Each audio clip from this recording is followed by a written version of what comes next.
마가복음 11장 1절에서 10절까지 주가 쓰시겠다 하라 라는 제목으로 말씀을 보도록 하겠습니다.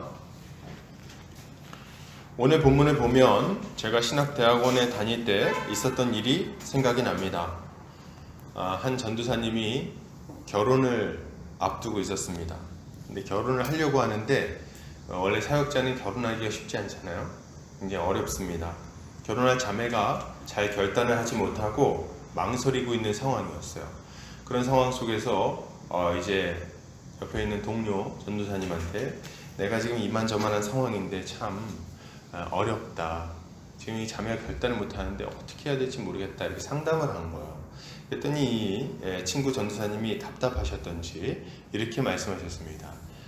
가서 얘기해. 주가 쓰시겠다 해. 이렇게 얘기를 하는 거를 들었던 기억이 납니다. 적절한 상담이었는지 모르겠어요. 자매가 뭐 나귀 새끼도 아니고. 오늘 본문은 종려주일에 많이 살피게 되는 본문입니다. 겸손의 왕으로 오신 예수 그리스도를 아주 잘 드러내는 본문이기 때문에 그렇습니다. 그런데 안타깝게도 지금 교회들의 모습을 보면 성경에 나오는 주님의 가르침에서 너무 많이 벗어났다는 생각을 지울 수가 없습니다. 낮은 자리보다는 높은 자리를 원하고 겸손한 섬김보다는 자기의 힘을 자랑하는 것을 좋아합니다. 함부로 말하고 함부로 행하며 증오하고 미워하고 분열합니다. 화평을 위해서 부름받은 겸손한 교회의 모습을 도무지 발견하기가 너무 어렵습니다. 이런 상황 속에서 우리는 다시금 우리 주님의 가르침을 배워야 되겠습니다. 주님은 누구신지, 어떤 일을 하셨는지, 우리는 어떻게 그를 따를 것인지 좀 깊이 생각해야 되는 거예요. 그런 의미에서 오늘 본문은 참 중요한 본문이라고 말씀드릴 수 있을 것 같습니다. 오늘 본문을 통해 우리가 무엇을 믿고 어떻게 살아야 할 것인지를 함께 생각해보는 시간 되기를 바랍니다. 오늘 예수님과 제자들이 예루살렘에 가까이 왔습니다. 가까이 와서 감람산 벳바게와 베다니에 가까이 이르렀을 때에 예수께서 제자 중에 2명을 갑자기 보내십니다.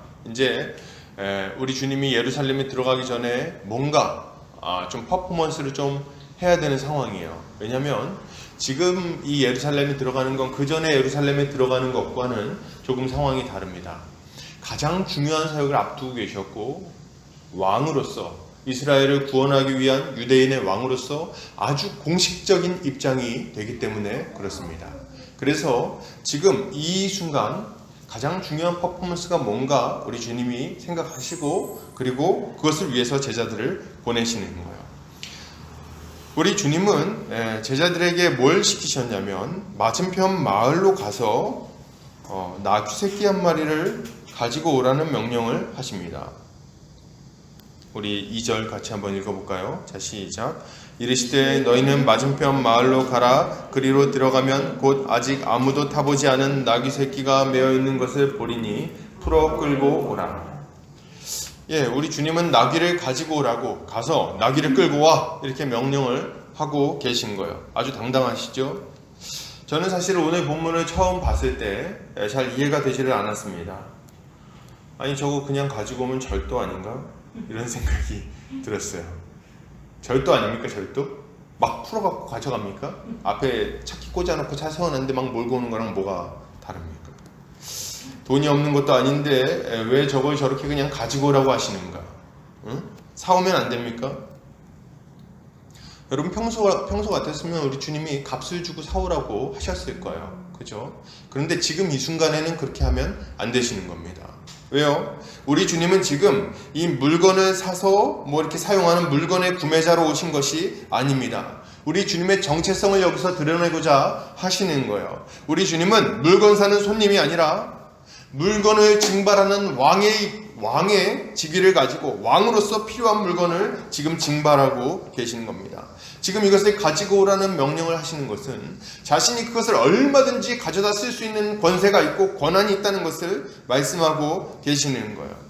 나귀를 마음대로 사용할 권한이 우리 주님께 지금 있다는 겁니다. 그분은 왕이시니까요. 왕은 그 백성에게 필요한 물건을 얼마든지 달라고 할 수 있습니다. 그리고 백성은 기쁜 마음으로 그걸 드려야죠. 왜냐하면 왕이 그들을 보호하고 구원하고 그들에게 필요한 모든 것들을 공급하기 때문입니다. 왕은 이것이 가능한 거예요. 우리 주님은 모든 만물을 다시금 온전히 회복하기 위해서 오신 왕이십니다. 눈물과 비통함 가운데 있는 자들에게 찾아오셔서 위로하시고 그들을 일으켜 세우시는 분이에요. 그들을 죄와 비참 가운데서 끌어내어 참 생명을 주시고자 하는 분이십니다. 그것을 위해서 오셨는데 기꺼이 이런 것들을 받으실 수 있는 거죠. 여러분, 우리 주님은 구약에, 하나님은 구약에 우리를 구원하기 위한 왕, 영원한 왕을 다윗의 뿌리에서 보내겠다고 약속하셨는데 우리 주님은 바로 그 약속을 이루기 위해 이 땅에 오신 왕이십니다. 그런데 그럼에도 불구하고 우리의 마음은 나귀 주인에게 가 있죠.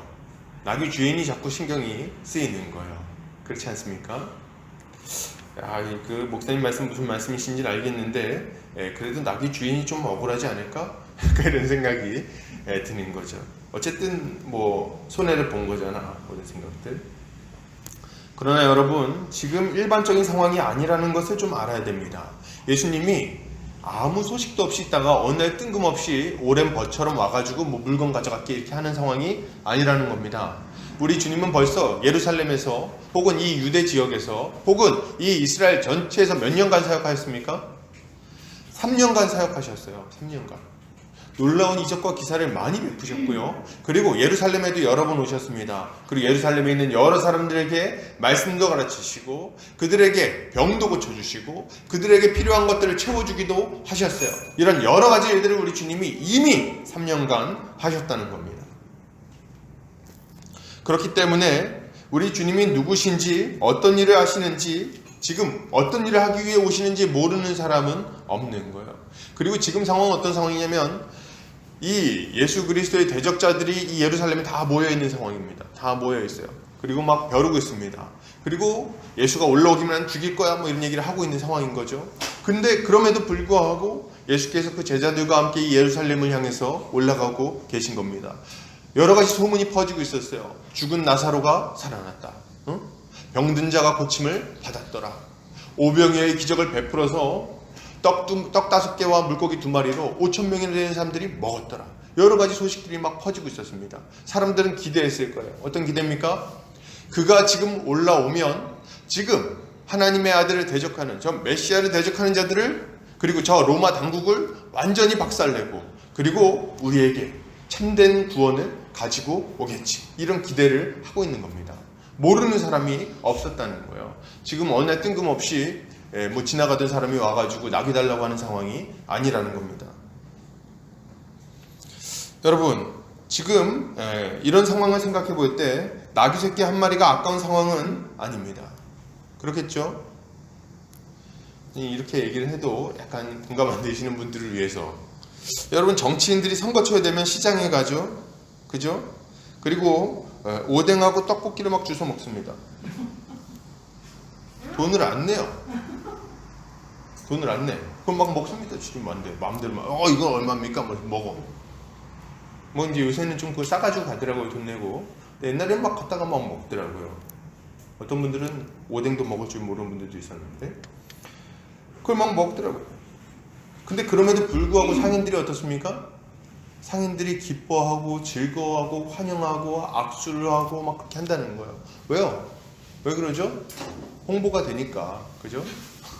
그리고 한편으로는 그 홍보가 돼서 그렇기도 하고 한편으로는 뭡니까?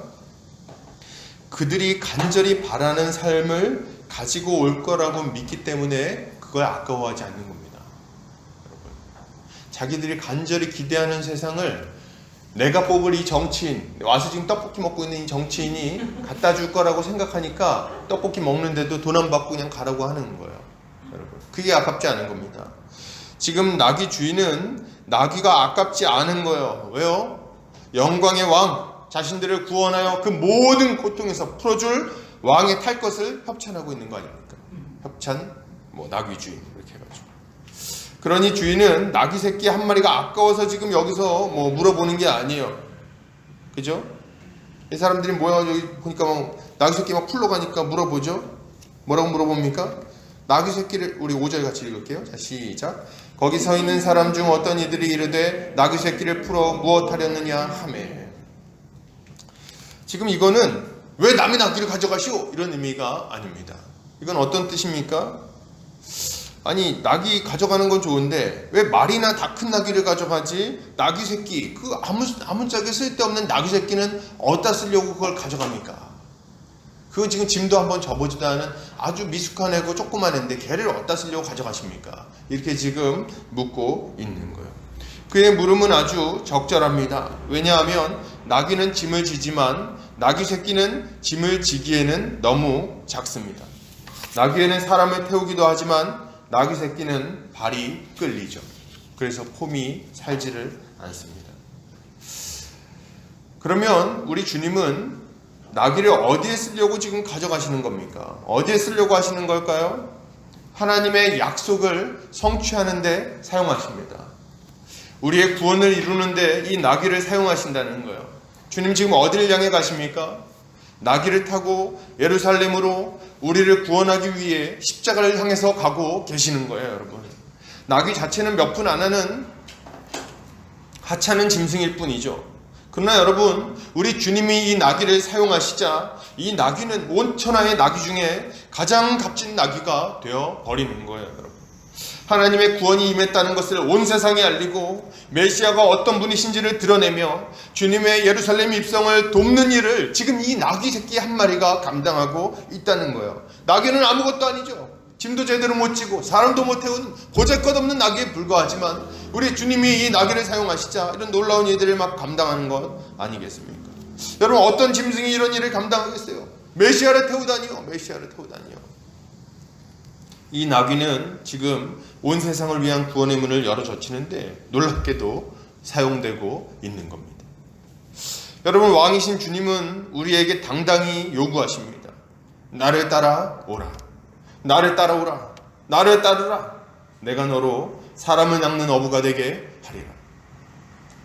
우리는 주님의 부르심을 받을 때 우리의 인생을 아까워하지 않아야 되겠습니다. 왜요? 우리 주님이 우리의 인생을 가장 가치 있게 사용하실 것이기 때문에 그렇습니다. 여러분, 아까워할 필요가 없어요. 우리 인생의 목적은 뭡니까 도대체? 잘 먹고 잘 사는 게 그렇게 목적입니까? 잘 먹고 잘 사는 거? 그럼 잘 사는 건 도대체 뭐예요? 뭐가 잘 사는 겁니까? 돈 많이 벌고 넓은 집에 살고 가끔 여행도 다니고 낚시도 하고 소고기 구워 먹으면 그럼 잘 사는 겁니까, 여러분? 그럼 괜찮나요? 그 인생 성공한 인생입니까? 여러분, 그렇지 않습니다. 이런 걸 하는 것 자체는 문제가 아니지만 그걸 인생의 목적으로 삼고 돈 많이 벌어가지고 아주 마음 속 시원하게 한번 써버리라, 펑펑 써버리라 하는 것은 인생을 낭비하는 것에 불과합니다. 하나님이 주신 선물 같은 인생을 자신의 유익과 쾌락을 위해서 낭비하는 것에 불과하다는 거예요. 얼마 되지 않는 즐거움을 위해서 소비하고 있으니 얼마나 아깝습니까? 우리는 우리의 인생을 주님께 올려드려야 되겠습니다. 주님이 우리의 인생을 가치 있게 쓰실 거예요. 가치 있게 만들어 주실 겁니다. 복음을 전하는 일에, 교회를 세우는 일에 우리 주님이 사용하실 거예요. 여러분, 세상에 나 같은 사람을 들어갖고 하나님의 일꾼으로 쓰시는 게 이게 말이 됩니까? 여러분, 이게 왜 은혜입니까? 이게 왜 은혜입니까? 우리 주님이 우리를 부르지 않으면 어떤 인생이에요? 뻔하지 뭐. 맨날 도박이나 하고 술이나 마시고 진창에서 구르는 인생 아닙니까? 이제 불러내서 우리 주님이 구원하시고 그리고 생명을 주시다니요. 그리고 복음 전하는 일에 사용하시다니요. 만왕의 왕을 섬기게 된다니 이게 웬 말입니까, 여러분? 웬 말입니까? 이보다 더 좋은 게 어디 있냐는 거예요. 주님은 우리를 통해 열방의 구원을 이루실 겁니다. 우리의 영혼 또한 구원하실 거예요. 우리의 삶을 가치 있고 복되게 만들어 주실 겁니다. 그러니 여러분, 망설이지 않으시기를 바랍니다. 우리 주님이 우리를 불러 나를 따르라 말씀하실 때 미적미적되고 인생 아깝다 생각하고 뒤로 물러나지 않으시기를 바랍니다. 여러분, 주께서 쓰시겠다는데 우리 인생쯤이야 기꺼이 던져야 하는 거죠. 여러분, 근데 우리가 주님께 드리고 싶은 마음이 있어도 우리는 질문을 던질지 몰라요. 주님, 근데 저 같은 사람을 불러서 어디다 쓰시려고 그러십니까? 저 같은 사람. 응? 제가 이렇게 절 불러주신 거 감사한데 저 보니까 참 볼품이 없습니다. 저는 그저 나귀 새끼 같이 쓸모없는 사람입니다. 그러나 여러분, 물건의 가치는 물건이 정하는 것이 아니라 주인이 정합니다. 무엇이 가치 있는지, 어디에 쓸 것인지는 주님이 정하시는 거예요. 우리 주님 말씀하십니다. 어디다 쓰냐고? 내가 쓸 거다. 내가 들어서 내가 쓰고 내가 기뻐할 거다. 너는 네가 보잘것없다고 하지. 그러나 아니, 네 가치는 내가 정하는 거야. 주님은 우리를 불러서 사용하실 것입니다. 어디에 쓰실까요? 우리 들어서 복음 전하시겠죠. 봉사의 일을 하게 하실 겁니다. 때로는 가르치게 하실 것이고 때로는 위로하게 하실 겁니다. 우리의 입술을 사용하시고 우리의 손을 사용하시고 우리의 발을 사용하실 거예요. 쓸모가 없기는 왜 없습니까? 여러분, 왜 쓸모가 없죠? 못하기는 또 뭘 못합니까? 우리 주님이 쓰시면 우리는 하나님의 일꾼이 되는 거예요. 고린도전서 1장 26절에서 29절 같이 한번 읽어보겠습니다. 읽습니다. 시작. 형제들아, 너희를 부르심을 보라. 육체를 따라 지혜로운 자가 많지 아니하며 능한 자가 많지 아니하며 문벌 좋은 자가 많지 아니하도다.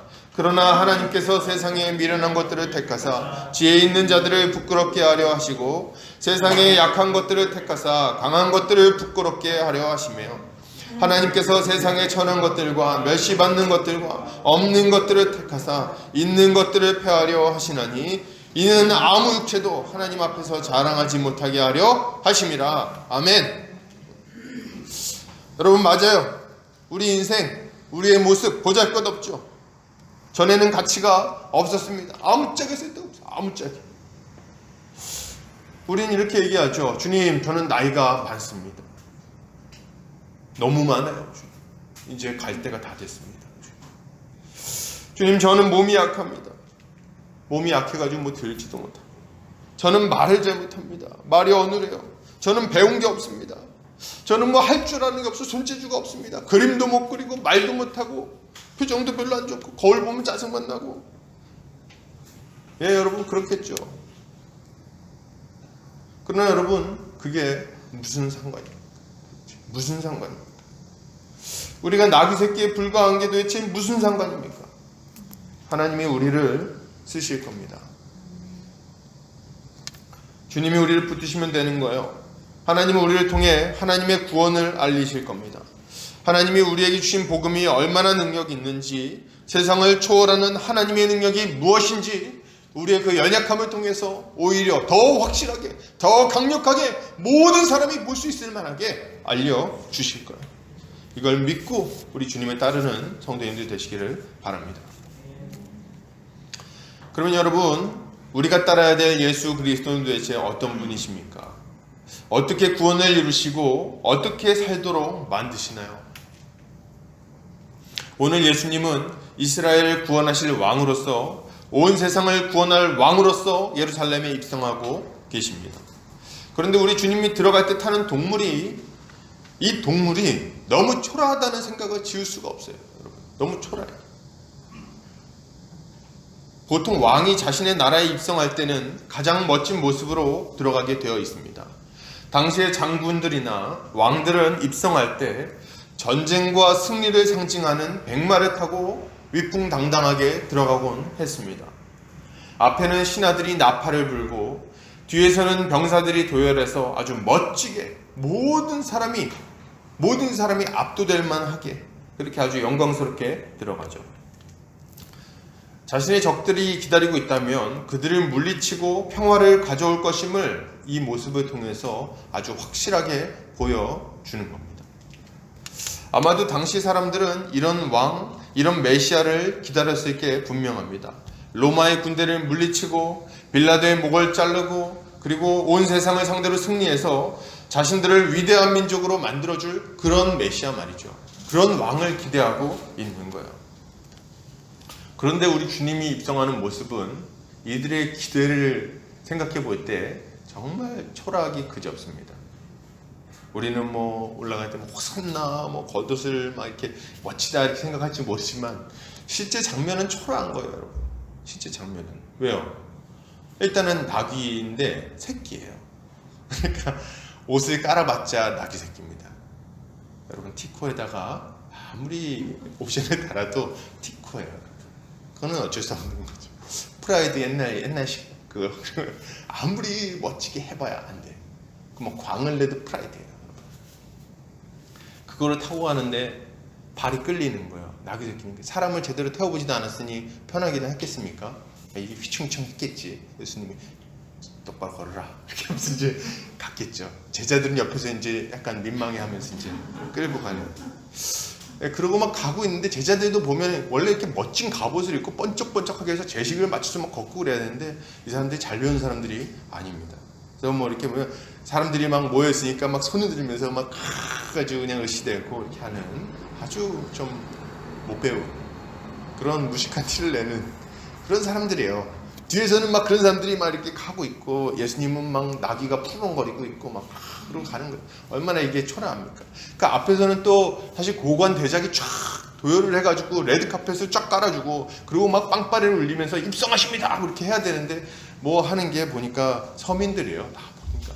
근데 앞에서는 겉옷 깔 게 없으니 레드카펫이 아니라 좀 지저분한 겉옷 그거 깔면서 이제 막 그 까는 사람들은 겉옷이 없으니까 어때요? 속옷.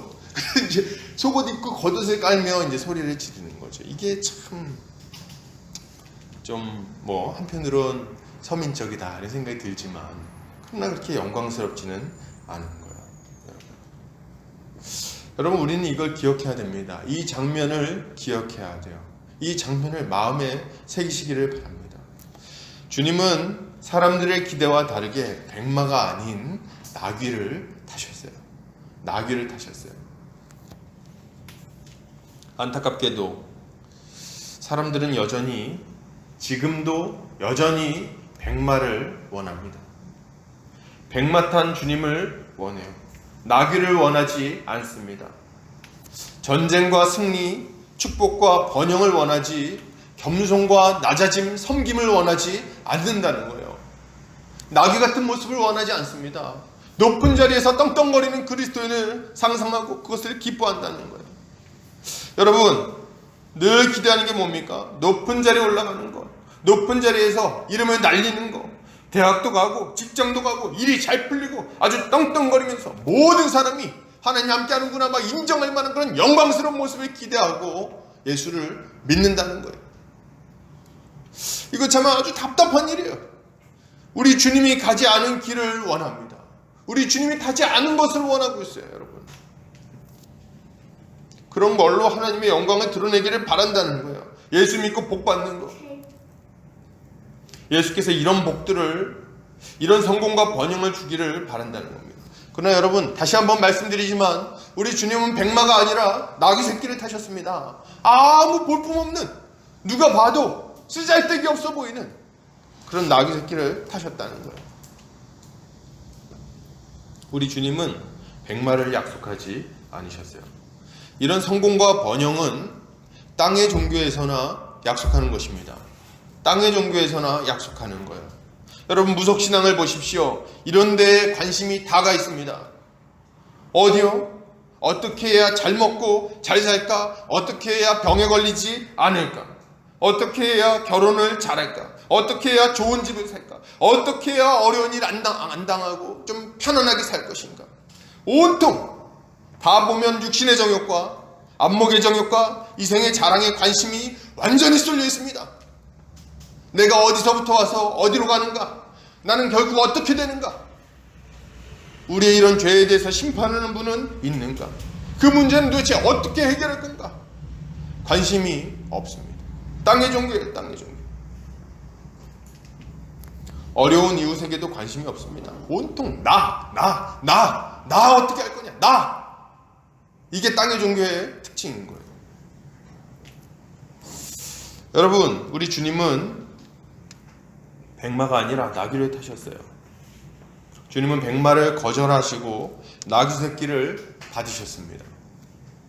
왜요? 백마를 타고 사람들이 원하는 승리와 번영을 가져다 줘도 그걸 그냥 원하는 대로 다 해줘도, 그들이 원하는 성공과 이런 어떤 승리 이런 것들이 가져다 줘도 그들이 결코 그들이 원했던 행복을 원할 수 없다는, 원하는 행복을, 그들이 기대했을 행복을 얻을 수 없다는 것을 우리 주님이 잘 아셨기 때문에 그렇습니다. 여러분, 그거 다 원하면, 그 원하는 대로 다 해주면 행복할 것 같죠? 결혼 잘하고 높은 자리에 올라가고 로또 되고 그럼 행복할 것 같죠? 아니라 이거예요, 여러분. 우리 주님은 그걸로 해결될 것 같았으면 그거 주고 끝냈을 겁니다, 여러분. 가능했으면. 그걸로 우리 인생의 문제가 해결됐으면 줬을 거란 말이에요. 근데 그게 안 된다는 것이 너무나도 명확하니까 그걸 안 주시는 겁니다. 그걸로 안 된다는 걸 아시는 거예요, 여러분. 우리도 좀 알아야 되겠어요. 여러분, 이런 것들은 인간의 고통을 없애지 못합니다. 우리의 가장 근본적인 문제가 해결되지 않는 이상 돈을 아무리 많이 벌어도, 아무리 높은 자리에 올라가도, 아무리 건강해도 우리는 만족하지 못할 겁니다. 그들의 심령은 여전히 괴롭고, 여전히 허전하고, 여전히 허망하고, 여전히 괴로울 것입니다. 여러분, 이거를 깊이 생각하시기를 바랍니다. 우리의 심령은 결코 만족할 줄을 모릅니다. 좋은 대학에 가면 만족을 할까요? 돈을 많이 벌면 만족하겠습니까? 여러분, 아니라는 거예요. 돈을 많이 벌어도, 높은 자리에 가도, 사랑하는 사람을 얻어도 우리는 만족하지 못합니다.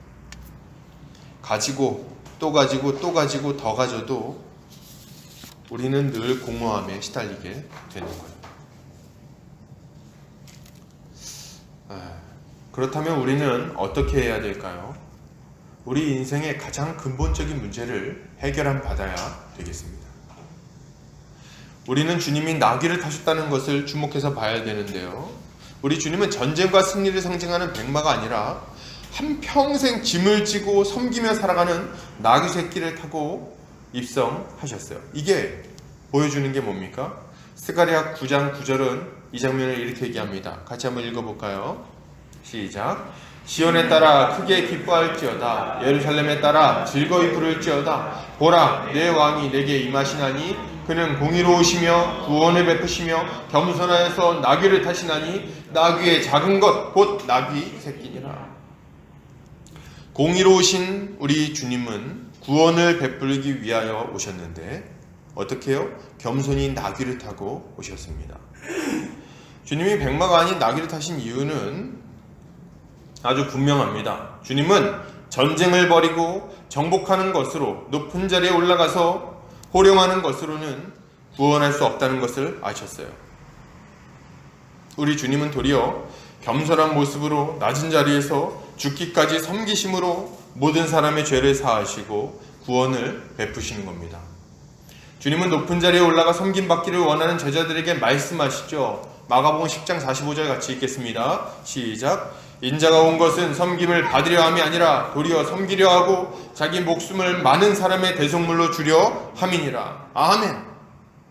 우리 주님이 원하시는 건 뭡니까? 섬김 받는 게 아니었어요. 도리어 섬기려 하고 자기 목숨을 많은 사람의 대속물로 내어주는 섬김을 하기 위해서 이 땅에 오셨다는 겁니다. 여러분, 우리 주님은 이렇게 구원을 행하셨어요. 우리 모든 사람을 위한 대속물로 자기 목숨을 내어주셨습니다. 그것으로 구원을 행하십니다. 우리 주님의 섬김은, 우리 주님의 낮아짐은 자기 목숨을 내어주는 것으로 나타났어요. 주님은 우리가 받아야 될 모든 형벌을 대신 받으시고 나무에 달려 죽으셨습니다. 그가 채찍에 맞음으로 우리는 나음을 얻었어요. 그분의 섬김으로 말미암아 우리는 생명을 얻는 겁니다. 예수는 십자가의 죽음으로 우리가 치러야 할 죄의 대가를 지불하셨어요. 그는 십자가에 죽기까지 순종하심으로 우리가 이루어야 할 완전한 의를 이루셨습니다. 그리고 믿는 자에게 이 모든 것을 선물로 주신 거예요. 자신의 죄를 회개하고 예수를 믿는 자는 이 모든 것을 자신의 것으로 삼아 복되고 기쁜 삶을 살아가게 되어 있습니다. 죄와 비참에서 벗어납니다. 죄와 사망에서 벗어납니다. 하나님의 백성, 하나님의 자녀가 돼서 이 땅에서도 복된 삶을 살아갑니다. 여러분, 하나님과 동행하며 그의 다스림을 받으며 살아간다는 거예요. 이게 우리 주님이 우리에게 거저 주시는 은혜, 그분의 그 무한한 섬김으로 말미암아 우리에게 주어진 은혜, 우리 주님의 선물이라는 겁니다. 이것이야말로 그 어떤 것으로도 채울 수 없는 우리의 인생을 아주 충만하게 채워주시는 거예요. 여러분, 우리는 이것을 깊이 생각하고 기억해야 되겠습니다. 우리가 만나야 할 예수, 우리가 따라야 할 예수는 백마 타고 높은 자리에 영광스럽게 임하신 예수가 아닙니다. 우리가 따라야 할 예수는 성공하고 부자가 되신 예수가 아니에요. 우리 주님은 그런 것을 약속하신 적이 없고 그런 삶을 보여주신 적도 없습니다. 우리가 믿고 따라야 할 예수는 아무도 가지 않는 낮은 자리로 내려가서 아무도 섬기지 않는 자들을 죽기까지 섬기신 분이십니다. 우린 이 예수를 믿어야 되겠어요. 초라한 나귀의 새끼를 타고 십자가를 향해 가신 겸손의 왕을 영접하고 따라야 되는 거예요. 그를 믿는 자들, 나귀를 타신 예수를 따르는 자들만이 참된 생명과 기쁨을 얻게 될 것입니다. 그렇다면 여러분, 마지막으로 좀 살펴볼 건데요. 우리가 이렇게 할 때, 이렇게 예수를 따를 때 우리 인생에는 어떤 일이 일어날까요? 오늘 예수님이 성에 들어오시자 사람들이 자신들의 겉옷을 벗어서 길에 깔고 들에서 벤 나뭇가지를 길에 펼쳐서 깔았습니다. 이것은 왕의 오심을 기뻐하고 그를 높이고 경배하는 모습이었죠. 이들이 얼마나 기쁘게 소리를 질렀든지 약간 초라하긴 했지만 그들의 그 기쁨의 함성은 진짜였어요. 예수를 죽이려고 계획했던 바리새인들이 그 모습을 보고 막 탄식을 합니다. 요한복음 12장 19절에는 이렇게 얘기를 해요. 바리새인들이 서로 말하되 볼지어다 너희 하는 일이 쓸데없다. 보라 온 세상이 그를 따르는도다 하니라. 여러분, 사람들이 보니까 이 죽이려고 계획을 다 해놨거든요. 근데 보니까 안 되겠어. 너무 사람들이 기뻐하고 온 세상 사람들이 막 예수님을 높이고 자신들이 입고 있던 옷을 벗어서 막 길에 깔고 난린 겁니다. 그걸 보고 이 바리새인들이 약간 압도가 됐던 것 같아요. 야, 니네 계획하는 거 다 쓸데없다. 니네 그렇게 작전 많이 짰지만 저걸 어떻게 막을 거야. 이런 얘기를 하고 있는 거죠. 누가복음에서는 이 장면을 좀 더 자세히 묘사합니다. 같이 읽어볼까요? 누가복음 19장입니다. 시작.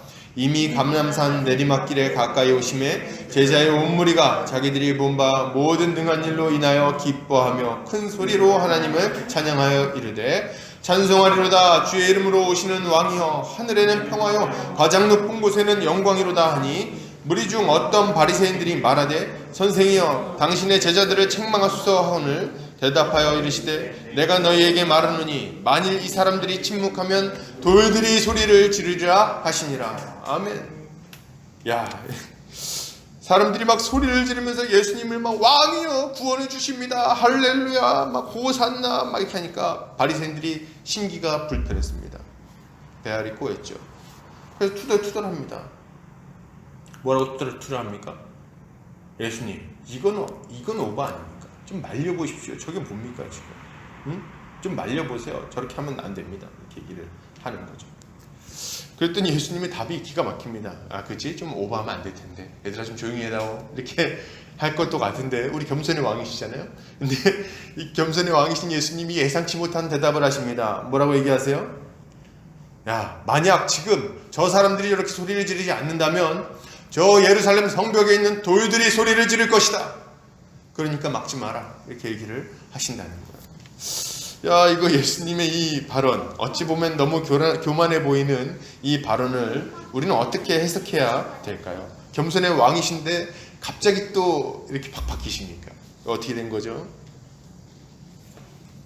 여러분, 우리는 사람들의 반응과 예수님의 말씀을 이해하기 위해서 구약의 한 장면을 살펴볼 필요가 있을 것 같습니다. 오늘 예수님의 입성에 비길 만한 장면이 구약에 등장하는데 바로 사무엘하 6장입니다. 같이 읽어볼까요? 시작. 어떤 사람이 다윗 왕에게 아뢰어 이르되 여호와께서 하나님의 궤로 말미암아 오베데돔의 집과 그의 모든 소유에 복을 주셨다 한지라. 다윗이 가서 하나님의 궤를 기쁨으로 메고 오베데돔의 집에서 다윗성으로 올라갈새 여호와의 궤를 맨 사람들이 6걸음을 가매 다윗이 소와 살찐 송아지로 제사를 드리고 다윗이 여호와 앞에서 힘을 다하여 춤을 추는데 그때 다윗이 베옷을 입었더라. 다윗과 온 이스라엘 족속이 즐거이 환호하며 나팔을 불고 여호와의 궤를 메어 오니라. 아멘. 지금 이 여호와의 언약궤가 블레셋 민족에게 잠깐 뺏겼었습니다. 이 사사기 말기에 엘리의 두 아들이 홈리와 비나스가 이 여호와의 궤를 가지고 전쟁에 나갔다가 패배해요. 그래서 그걸 뺏깁니다. 여호와의 궤를 뺏기는 게 말이 됩니까? 이 여호와의 궤는 하나님의 임재와 다스림을 상징하는 건데 보통 그걸 가지고 나가면 이겼거든요. 근데 얘네들이 굉장히 나쁜 인간들이에요. 홈리와 비나스 아주 악독한 인간들입니다. 제사장의 아들들인데도 그렇게 못된 인간들이 있다는 거예요. 근데 얘네들이 전쟁에 자꾸 지니까 야 우리 요거 가지고 나가면 이길 거야. 그러고 가지고 나갑니다. 가지고 나갔더니 어떻게 돼요? 이길 줄 알았죠. 근데 블레셋 사람들이 싸웠는데 이겨버립니다. 그래가지고 이 홈리와 비느하스는 그 자리에서 죽고, 그리고 이 패배했다는 소식을 들은 엘리는 그 자리에서 의자에 앉아있다가 꼬꾸라져가지고 목이 부러져서 죽어버려요. 그리고 애를 한 명이 며느리가 애를 낳는데 애를 낳고 영광이 이스라엘에서 떠났다. 그러면서 애를 막 낳습니다. 아주 비참한 상황이 막 벌어지는 거예요. 교회를 뺏긴 게 말이 됩니까? 하나님 살아계신데. 근데 그 교회를 뺏겨가지고, 이게 더 웃긴 건 뭐냐면, 교회를 뺏겨가지고 블레셋 성에 가져갑니다. 야, 우리 신이 이겼다. 그러고 데려갔는데 그 성에 큰 재앙이 막 임합니다. 다곤 신전에 딱 놔뒀는데, 그 우상이거든요. 다곤 신이라는 신전에 딱 놔뒀더니 자기들이 이겼다고 갔다는 거예요. 아침에 가보니까 다곤 신이 막 모가지가 잘라져 있고 손발이 다 잘라져가지고 엎드려져 있는 거예요. 이 사람들이 막 깜짝 놀랍니다. 그리고 큰 역병이 이 성을 덮쳐가지고 다 죽어나갑니다. 그러니까 얘네들이 막 무서움에 벌벌 떨면서 다른 성으로 옮겨요. 거기서도 막 난리가 나 다 죽어나갑니다. 그랬더니 야, 이거 안 되겠다. 이거 이스라엘 신이 우리 다 죽이려고 여기 왔나 보다. 그러고선 돌려보냅니다. 돌려보내는데 이제 그게 바로 예루살렘까지 가는 게 아니잖아요. 중간에 이제 머물러 있어요. 근데 이제 그걸 받아오려고, 그걸 가져오려고 다윗이 사람들을 보냅니다. 사람들을 보내가지고 야, 우리 여호와의 궤를 지금 다시 받아와야 돼. 그러고 이제 보냈는데 우사라는 사람이 처음 이제 그걸 가지고 오려고 갑니다. 갔는데 이 술에다 실어가지고 가지고 오는데 갑자기 소가 막 날뛰어요. 그래가지고 궤가 떨어지려고 그러니까 어떻게 하겠어요? 우사 그걸 딱 잡습니다. 이 궤가 떨어지지 말라고 잡았는데 하나님께서 그 일 때문에 이 우사의 몸을 찢어버리십니다. 그래서 완전히 절반 쪼개가지고 죽어버려요. 그 다음엔 다윗이 무서워가지고 감히 이 여호와의 궤를 가지고 올라올 생각을 못합니다. 그러고 있는데 지금 이 본문이 등장하는 거예요. 이 오베데돔의 집에다 그걸 잠깐 갖다 놨는데 거기에 복이 막 임하는 겁니다. 다장마당에 막 갖다 놨는데 어마어마하게 잘 되는 거야. 사람들이 막 깜짝 놀랐어요. 야, 이거는 하나님이 함께 하시더 이게 지금 이렇게 복이 있는 거야. 와, 여호와의 궤가 여기 왔더니 이 일이 벌어지는 거라 막 소문이 납니다. 그랬더니 사람들이 와가지고 거기 지금 장난 아니랍니다. 좀 가지고 와야겠는데요. 얘기를 하는 거예요. 근데 다윗이 그래? 그럼 한번 가지고 와볼까? 생각을 하고 가는 겁니다. 근데 무서웠어요. 너무 무서웠어요. 그래서 가가지고 거기서 이제 들고 오는데 하나님의 말씀에 기록된 대로 그걸 들고 옵니다. 사람들이 이 궤를 깨워가지고 체에 받쳐서 그걸 술에 실으면 안 됩니다. 하나님을 상징하는데 짐짝처럼 술에 실는 게 말이 됩니까? 옮기는 것도 다 법칙이 있는 거예요. 깨가지고 이제 지고 막 올라옵니다. 올라오는데 여기 보니 6걸음. 6걸음 갈 때마다 제사를 드리는 거예요. 6걸음 가면은 소를 한 마리 잡고 하나님께 영광 돌리고 하나님 우리 죄를 용서해달라고 그러고 사죄하고 회개하고 그걸 계속 하면서 예루살렘까지 가지고 오는 겁니다. 그리고 다윗성에 가지고 오는 거예요. 그때 다윗이 얼마나 기뻤든지 그 유명한 다윗처럼 춤을 추라는 찬양도 있는데 바지가 벗겨지도록 막 춤을 추는 거예요. 춤을 추는데 얼마나 행복했든지 막 옷이 막 흘러내리고 막 그냥 그런데도 이거를 개의치 않고 춤을 막 춥니다. 여러분, 도대체 여호와의 궤가 뭐길래? 응? 여호와의 궤가 뭐길래 왕이 이렇게 춤을 추고 기뻐하고 난리를 치고 사람들은 소리를 지르고 제사를 드리고 막 그렇게 하냔 말이에요.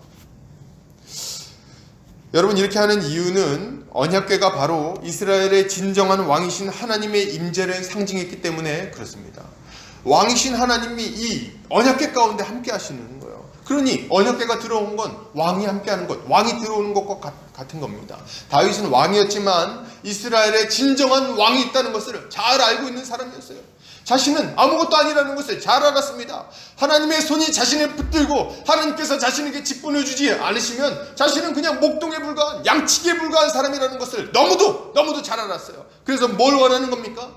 하나님, 저는 아무것도 아닌데요, 진짜 왕이신 하나님이 우리에게 좀 오셔야겠습니다. 우리 안에 들어오셔서 우리를 좀 다스려 주셔야 됩니다. 그래야 이 이스라엘이, 이 예루살렘이 좀 복되지 않겠습니까? 근데 그 왕이 지금 입성하는 거예요. 그러니 얼마나 기뻤을까요? 바지 벗겨지는 게 뭐 대수입니까? 지금 하나님이 함께 하시는데. 여러분, 근데 이 생각하셔야 돼요. 다윗은 하나님의 임재를 상징하는 언약궤를 보고 기뻐하고 춤을 추지 않았습니까? 그런데 지금 오늘 본문에서는 무슨 일이 일어나는 겁니까? 언약궤가 아닙니다. 언약궤 정도가 아닌 거예요. 왕을 상징하는 물건이나 그의 대리인이 오는 것도 아닙니다. 바로 하나님 자신, 하나님 나라를 회복하겠다고 약속하신 그 하나님 본인이 지금 이 이스라엘 가운데 들어오시는 겁니다. 이 예루살렘에 들어와서 좌정하시고 그들에게 약속한 구원을 베푸실 것이니 그들이 어떻게 소리 지르지 않을 수 있냐는 거예요. 지금도 막 소리 지르고 싶은데 막 그냥, 그죠? 그러니 지금 이들이 기뻐하고 춤추고 노래를 부르는 것이 너무나도 마땅한 겁니다. 이 바리새인 같은 어리석은 자들은 이렇게 얘기하는 거예요. 좀 조용히 좀 시키십시오. 지금 이 상황에 이 마당에 지금 조용히 할 수가 있습니까? 그게 가능합니까? 그러니까 예수님, 넌 지금 상황 파악을 잘 못했는데 내가 알려주마. 지금 이 사람들이 조용하면 이 예루살렘 성벽이 소리를 지를 것이다 얘기를 하는 거예요. 지금 무슨 일이 벌어지는지도 모르고 조용히 하라는 얘기를 하고 있는 거죠. 여러분, 바로 이 예수께서 이스라엘만의 왕이 아니라 모든 나라와 모든 민족들을 구원하여 하나님 나라 백성이 되게 하실 만왕의 왕이요 만주의 주로서 이 땅에 오셨습니다. 그는 온 세상을 구원할 왕으로서 예루살렘에 입성하셨고 십자가에 오르사 우리를 위한 구원의 사역을 완성시키신 거예요. 할렐루야. 여러분, 이제 우리가 예수를 믿음으로 영접하면, 우리가 그분을 믿음으로 영접하면 무슨 일이 일어날까요? 이 겸손의 왕이신 주님은 우리 안에 찾아오셔서 도대체 무슨 일을 이루십니까? 주님이 우리 안에 들어와 우리와 함께 거하시죠. 우리 주님 말씀하십니다. 계시록 3장 20절 같이 읽겠습니다. 시작. 볼지어다 내가 문 밖에 서서 두드리노니 누구든지 내 음성을 듣고 문을 열면 내가 그에게로 들어가 그와 더불어 먹고 그는 나와 더불어 먹으리라. 아멘. 우리가 예수님을 영접하면 주님은 우리에게 하나님의 자녀가 되는 권세를 주실 것입니다. 그리고 우리 안에 찾아오셔서 우리와 함께 영원토록 함께 하실 거예요. 주님이 우리 안에 들어오시면 우리 주님은 꽂아놓은 보릿자루처럼 가만히 계시는 게 아닙니다. 뭐 들어왔는데 뭐 이렇게 우리가 허락하지 않으신다고 해서 가만히 계신다. 뭐 여러분, 전혀 그렇지 않습니다. 그건 착각이에요. 안 들어오신 게 분명합니다. 주님은 우리 안에서 새로운 일들을 행하실 것입니다. 우리 인생 가운데 찾아오셔서 우리가 이전에는 도무지 기대하지 못했던 완전히 새로운 일들을 행하시는 거예요. 우리의 인생을 회복시키실 겁니다. 우리 인생을 아주 멋지게 만들어 주실 거예요. 우리가 기대하지 못했던, 상상하지 못했던 놀라운 일들을 눈으로 보게 될 겁니다. 여러분, 이사야서 43장 18절에서 20절 한번 같이 읽어보겠습니다. 자, 시작. 너희는 이전 일을 기억하지 말며 옛날 일을 생각하지 말라. 보라, 내가 새 일을 행하리니 이제 나타낼 것이라. 너희가 그것을 알지 못하겠느냐? 반드시 내가 광야의 길을 사막의 강을 내리니 장차 뒷짐승 곧 승냥이와 타조도 나를 존경할 것은 내가 광야의 물을 사막의 강들을 내어 내 백성 내가 택한 자에게 마시게 할 것임이라. 아멘. 예수를 믿는 자들 안에는 새로운 본성이 생겨납니다. 사막 같은 심령 가운데에 오아시스 같이 생명의 그 생수의 강이 흘러넘치게 되는 거예요. 맨날 불평과 불만이 가득하던 마음에 기쁨의 샘이 넘쳐나게 될 것입니다. 세상에, 여러분, 이 기쁨은 막을 수가 없어요. 여러분, 예수 믿는 자들의 가장 큰 특징은 뭔지 아십니까? 기쁨이에요. 기쁨. 그 안에서 막 기쁨이 솟아올라오는데 이걸 막을 수가 없어요. 어떤 어려움이 다가와도 그 얼굴의 미소를 감출 수가 없습니다. 얼굴이 밝아지고 미소가 지어집니다. 세상을 보는 눈이 따뜻해지고요. 전에는 차가운 세상이었는데 이제는 하나님의 선물로 보이는 거예요. 그러니 눈빛도 바뀌게 되는 거죠. 사람에 대할 때 태도도 바뀝니다. 시기하고 질투하고 미워하고 분열하던 사람이 완전히 바뀌게 돼 있어요. 누군가를 증오하지 않습니다. 불쌍히 여길지언정. 증오하지 않아요. 기독교는 증오의 종교가 아닙니다. 기독교는 증오의 종교가 아니에요. 미워하고 누구 죽이라고 말하는 건 말도 되지 않는 일입니다. 예수를 믿는 사람은 사랑하게 돼 있어요. 우리 주님이 원수를 사랑하셨잖아요. 그죠? 우리 주님이 원수를 위해서 자기 목숨을 내어주셨지 않습니까? 우리 주님은 우리를 그렇게 바꾸어 주십니다. 이제는 사랑하고 용서하고 용납하고 품어주는 사람이 되는 거예요. 당연히 그 인생도 바뀌겠죠. 하나님이 주인이 되셔서 그 걸음을 이끌어 주십니다. 어느 날 갑자기 로또가 돼서 부자가 된다는 말을 하는 게 아닙니다. 여러분, 제가 이 시간 아주 확실하게 말씀드리겠는데 정말 제대로 믿는 사람에게는 로또가 안 되게 해주실 겁니다. 3등까지는 될지 몰라요. 근데 이제 1등은 안 됩니다. 왜냐면 1등 되면 망해요. 인생 망해요. 부자가 이렇게 뭐 딱 열심히 성실하게 일해서 부자가 될 수 있지만 그런 식으로는 안 주십니다. 여러분, 그러나 부자가 되는 것보다 더 복된 삶을 우리에게 주실 겁니다. 관계가 회복될 겁니다. 부부간의 관계가 회복될 거예요. 부부간에 그렇게 얼굴 보기 싫어하고 이제 뭐 아침밥도 안 주는데 뭐 하려 같이 사냐 뭐 이런 얘기 이제 안 나올 겁니다. 부모 자식 간의 관계가 회복될 겁니다. 아버지를 원망하고 엄마를 원망하고 했던 자식이 부모를 존경하게 될 거예요. 부모는 자식을 짐스럽게 여기지 않고 자녀를 사랑하고 주의 교훈과 훈계로 양육할 겁니다. 직장 동료와의 관계도 회복될 겁니다. 더 이상 경쟁 관계가 아니라 함께 일하는 동역자로 여기게 되겠죠. 이웃들과의 관계가 회복될 겁니다. 층간소음 문제로 스트레스는 받을지언정 미워하고 증오하고 그렇게 다투지는 않을 겁니다. 오히려 이해하고 서로를 품어주고 함께하고자 하겠죠. 모든 사람과 할 수 있는 대로 화평한 관계를 맺고 기쁘게 살아가게 될 것입니다. 여러분, 삶의 목적이 바뀌게 됩니다. 이전에는 죽지 못해 살고 허망한 것을 쫓아 살았다면 이제는 달라지는 거예요. 여러분, 먹든지 마시든지 하나님의 영광을 위해서 하게 됩니다. 그 무엇보다도 감사한 것은 교회가 되는 겁니다.